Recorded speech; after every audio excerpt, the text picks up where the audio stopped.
Bem, pessoal, vamos aí para mais um tópico, né, do curso de Mecânica Geral 2, que é centro instantâneo de velocidade nula, certo? Esse tópico ele é uma outra forma de se resolver problemas que englobam o cálculo de velocidade para movimentos gerais planos. Então, basicamente, a gente vai resolver problemas análogos àqueles que a gente resolveu na sessão passada, só que aplicando o conceito de centro instantâneo de velocidade nula, que por vezes torna problemas mais complexos, até mais fáceis de serem resolvidos. Então, vamos ver aí, ó. Objetivo. Nessa sessão, nós iremos aprender a resolver problemas similares àqueles presentes na sessão anterior, porém com uma técnica diferente, né? Que é com a técnica aí de centro instantâneo de velocidade nula. Então, basicamente, o que seria o centro instantâneo de velocidade nula? Sempre que um corpo rígido está sendo submetido a um movimento plano geral, vai existir algum ponto no corpo ou fora dele em que a velocidade instantânea será nula. Então, nesse momento, nós conseguimos calcular todas as velocidades presentes nesse corpo rígido por meio desse conceito de centro de velocidade nula. Então, vamos ver aí um exemplo de uma roda, certo? Onde é que se encontra o centro de velocidade nula, centro instantâneo de velocidade nula para um movimento desenvolvido por uma roda, olha. Se a gente parar para pensar, o movimento desenvolvido por uma roda é um movimento plano geral. Por quê? Porque à medida que essa roda ela realiza rotação pura, ela também translada, certo? Com o tempo. Então, veja só, se eu decompusesse a velocidade dessa roda, eu teria aí ó, um movimento de translação pura desenvolvida pela roda. Imagina aí, por exemplo, quando o pneu ele sofre uma frenagem, né? Ele está só transladando, mais o movimento de rotação pura, né? Que a roda ela desempenha. O que é que acontece? Olha, quando a gente analisa o movimento de rotação pura, aqui eu tenho o centro da roda e ela desenvolve aí ó, uma velocidade angular ômega, onde a gente vai ter aí ômega R, né? A velocidade escalar dessa roda em cada um desses pontos. E a velocidade escalar ela é tangente aqui à roda, né? Então, veja só, quando a gente compõe esse movimento de translação com esse de rotação, olha o movimento geral que fica. Ó. Ele fica dessa forma, onde a parte de baixo a gente vai ter a rotação, o movimento causado pela rotação para a esquerda e o movimento causado pela translação para a direita. Ó. De forma que essas duas velocidades aqui elas são canceladas. Para a esquerda eu tenho ômega vezes R e para a direita eu tenho V, que é correspondente à translação. Então, imagina aí que a gente cancela essas duas velocidades aqui, certo? Então, o centro instantâneo de velocidade nula para uma roda é no ponto mais inferior, né? O ponto abaixo aqui dessa roda. Onde as velocidades de rotação e de translação elas se anulam. Olha, se a gente avalia a velocidade no centro, a rotação no centro é zero, né? Porque a distância radial é nula. Então, a gente vai ter só uma velocidade para a direita correspondente à translação, certo? Já na parte superior da roda, nós temos a velocidade aqui ó, causada pela rotação, que é ômega R, e a velocidade causada pela translação. Então, a velocidade aqui é 2V. Por quê? Porque soma-se a translação juntamente com a rotação.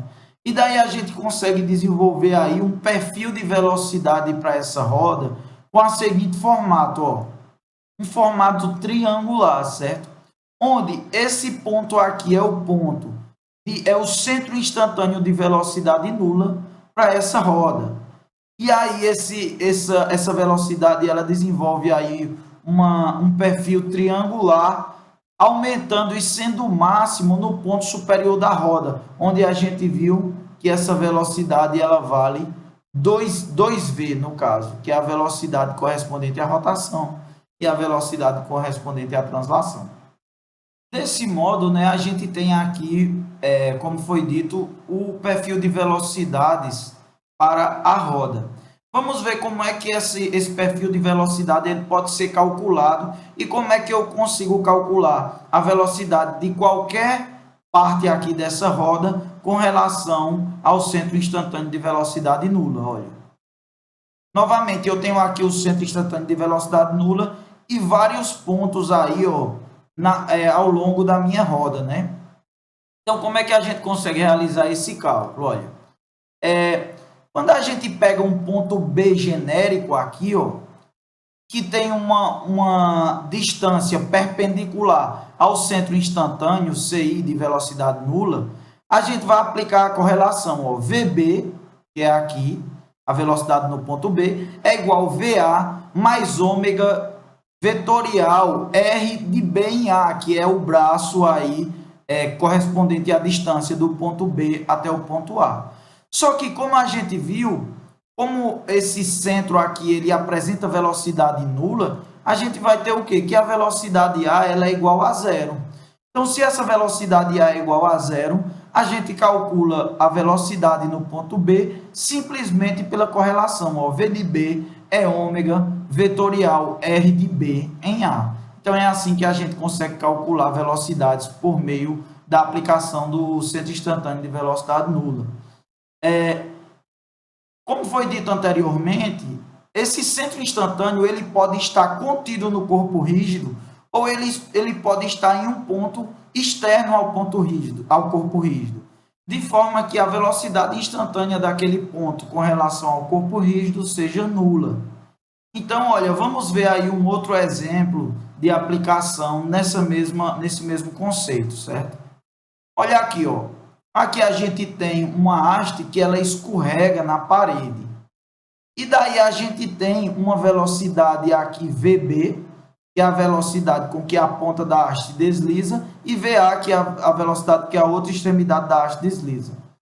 Essas velocidades a gente consegue traçar perfis perpendiculares, onde a gente encontrará um ponto instantâneo em que esse ponto apresenta velocidade nula com relação ao ponto A e ao ponto B simultaneamente. Então, nesse outro exemplo, esse seria o ponto instantâneo de velocidade nula, certo?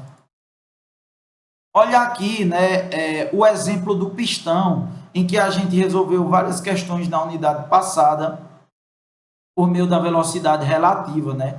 A gente também consegue aplicar o conceito de velocidade nula para esse caso, olha, onde eu vou ter uma velocidade aqui no ponto C e uma velocidade no ponto B. Eu posso traçar um ponto perpendicular a C e perpendicular a B, onde o encontro dessas retas perpendiculares irá exatamente indicar o centro instantâneo de velocidade nula. E daí a gente consegue calcular a velocidade V de B como sendo o produto vetorial aí entre a posição e a velocidade V de B, ômega de B, né? E também calcular aí a minha velocidade V de C por esse produto vetorial entre a posição e a velocidade angular. Então, a gente tem aí um outro exemplo de centro instantâneo de velocidade nula. Basicamente, quais são as situações em que nós poderemos aplicar esse conceito de centro instantâneo de velocidade nula para resolver problemas de cálculo de velocidade em corpos rígidos com movimento plano geral? Vamos ver. O primeiro deles é quando é dado a velocidade VA de um ponto e a velocidade angular ômega. Então, veja só.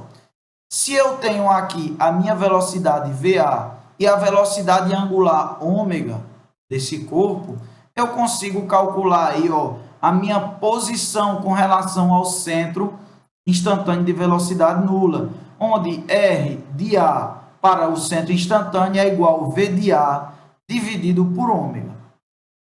Qual é a outra situação que a gente consegue também aplicar o conceito de centro instantâneo?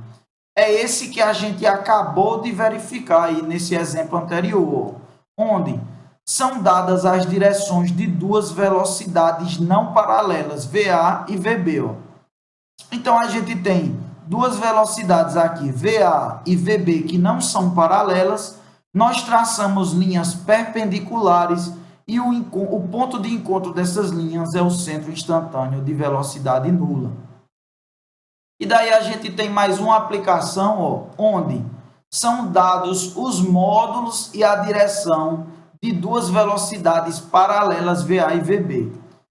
Então, se a gente tem aqui, ó, é análogo àquele exemplo da roda, onde a gente tem dois pontos paralelos que são dados os módulos das velocidades VA e VB. Então, por semelhança de triângulo, a gente consegue encontrar aqui o centro instantâneo de velocidade nula e realizar o cálculo dessas velocidades. Então, basicamente, a gente tem essas três situações aí para o cálculo do centro instantâneo de velocidade nula. E aí, né, uma vez descoberto aí o centro instantâneo, nós conseguimos aí descobrir a velocidade em qualquer ponto desse corpo rígido, ponto A, ponto B ou ponto C, basicamente pelo produto vetorial entre a posição e a velocidade angular do corpo. Desse modo, vamos fazer aí alguns exemplos para ilustrar o cálculo das velocidades por meio dessa nova técnica. Então, pessoal, vamos resolver aí esse exemplo com base no centro instantâneo de velocidade nula. Vejam que é um exemplo bem análogo àquele estudado no tópico anterior, né? Determine a velocidade angular do link CB. Olha, o link CB ele está realizando o movimento plano geral, já que ele translada e rotaciona, né? No instante mostrado, então a gente vai considerar esses valores de ângulo aqui, sabendo que AB rotaciona a uma taxa de 4 radianos por segundo. Então, foi dada aqui, né, a velocidade angular do link AB. Então, vamos lá. A gente consegue calcular aqui de cara a velocidade tangencial no ponto B, ou seja, a velocidade de B. Porque, olha, a gente sabe que a velocidade de B aqui é ômega-R, né? Já deu ômega de AB e a gente tem o comprimento do braço AB. Então, a gente pode simplesmente fazer V de B é ômega de AB vezes R de AB. E daí a gente substitui o valor de ômega do R e encontra que V de B é igual a 1,2 metros por segundo. Agora, a gente vai querer encontrar, né, a velocidade angular ômega de CB, que é dessa haste aqui. Só que para isso a gente vai correlacionar com a velocidade de C, né? C ele desliza para a esquerda aqui, né?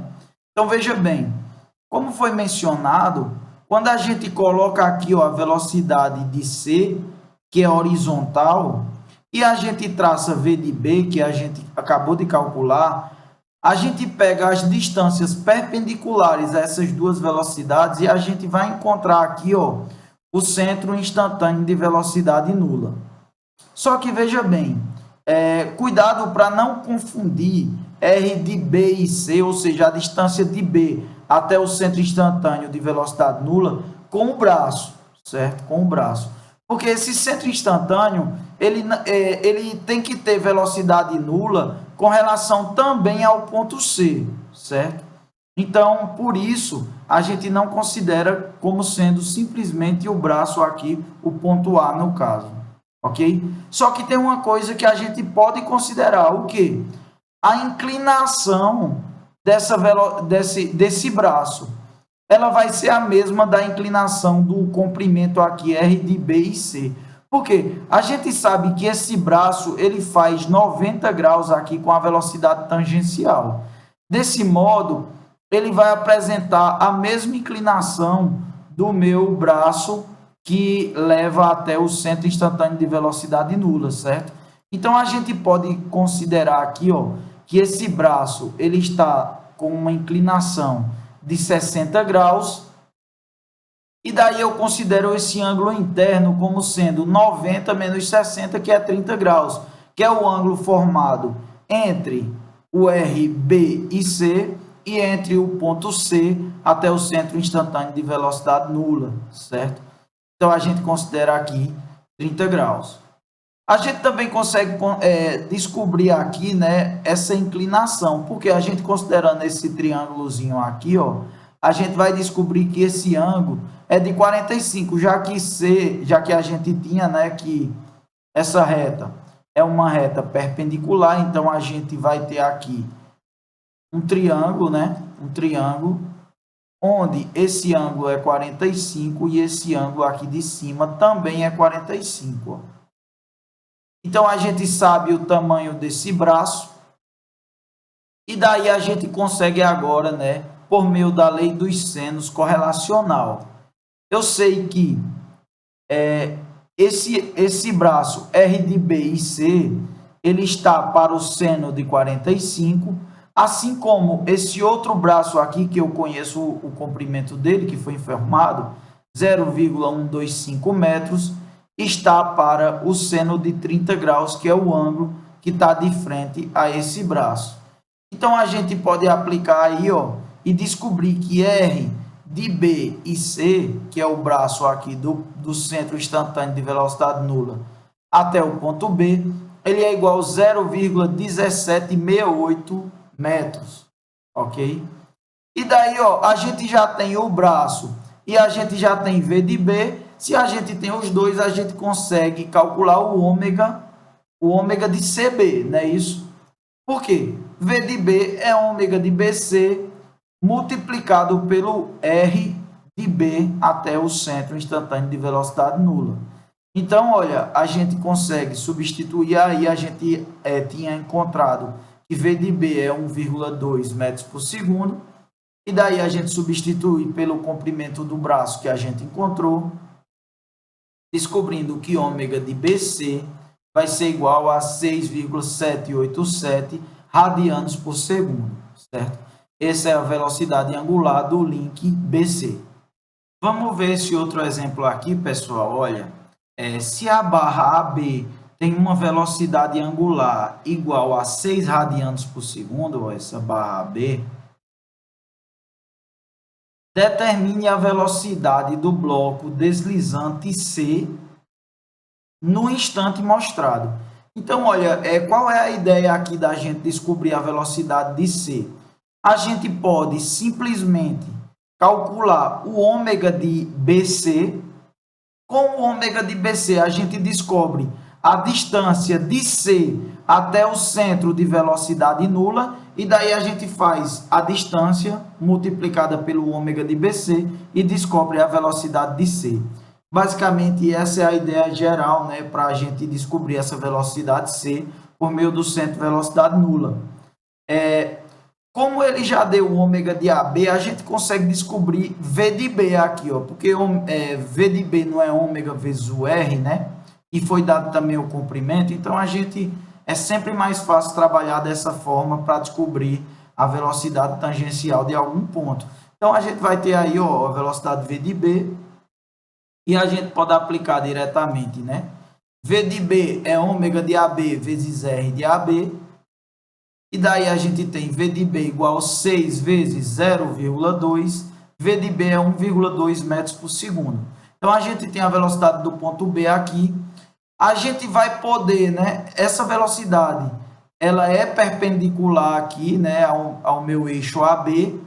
E daí eu consigo calcular, eu consigo desenhar o meu triângulo de forma a encontrar o meu centro instantâneo de velocidade nula, onde ele vai apresentar um lado aqui, né, perpendicular aqui a essa velocidade V de B, e V de C, como a gente sabe, vai ser horizontal, então vai ter outro ponto aqui perpendicular, então o centro instantâneo de velocidade nula deve se encontrar aqui em cima, em alguma região aqui em cima, né, porque ele vai ser o encontro de V de B e V de C.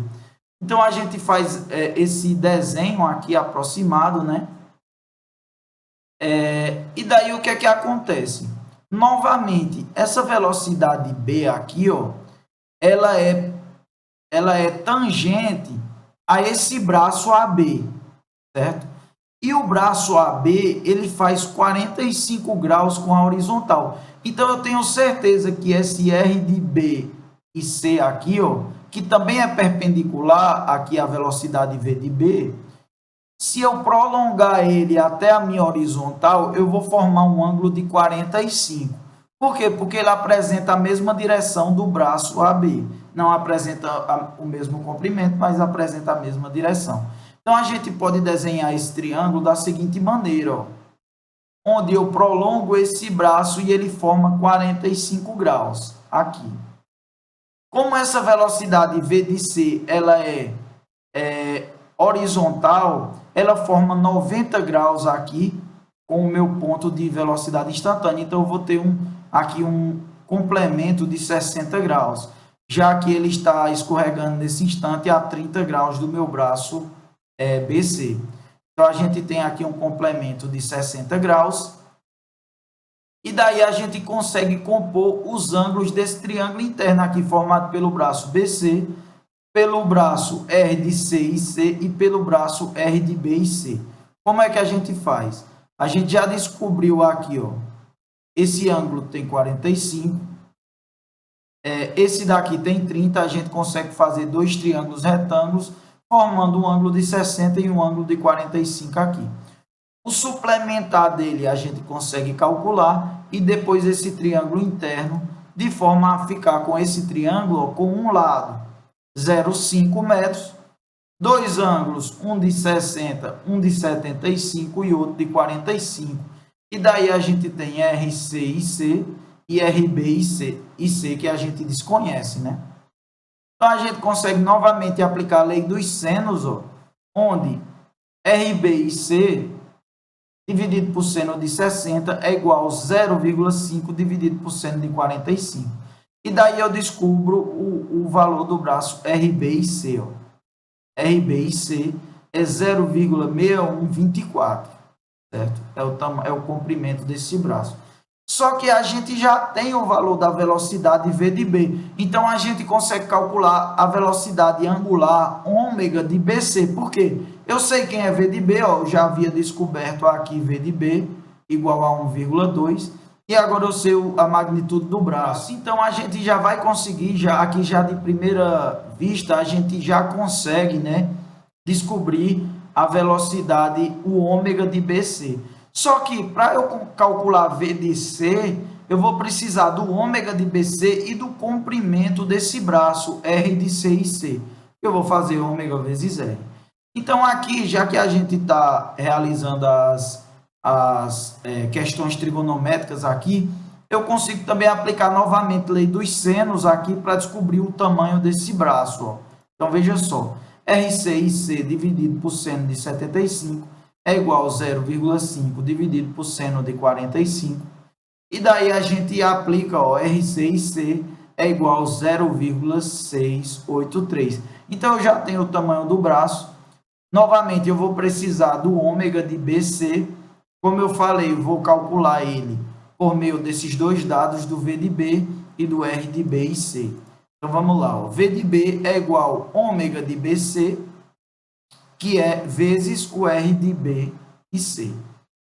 Então, V de B a gente tinha calculado que é 1,2 e R de B e C é 0,6124, que a gente calculou aqui. Desse modo, a gente vai encontrar ômega de BC igual a 1,959 radianes por segundo. Com esse ômega de BC e o braço, nós conseguimos calcular a velocidade de C, né? Como V de C é ômega de BC, RC e C. Desse modo, ó, só é substituir. V de C é 1,959 vezes 0,683. E aí a gente encontra V de C igual a 1,338 metros por segundo.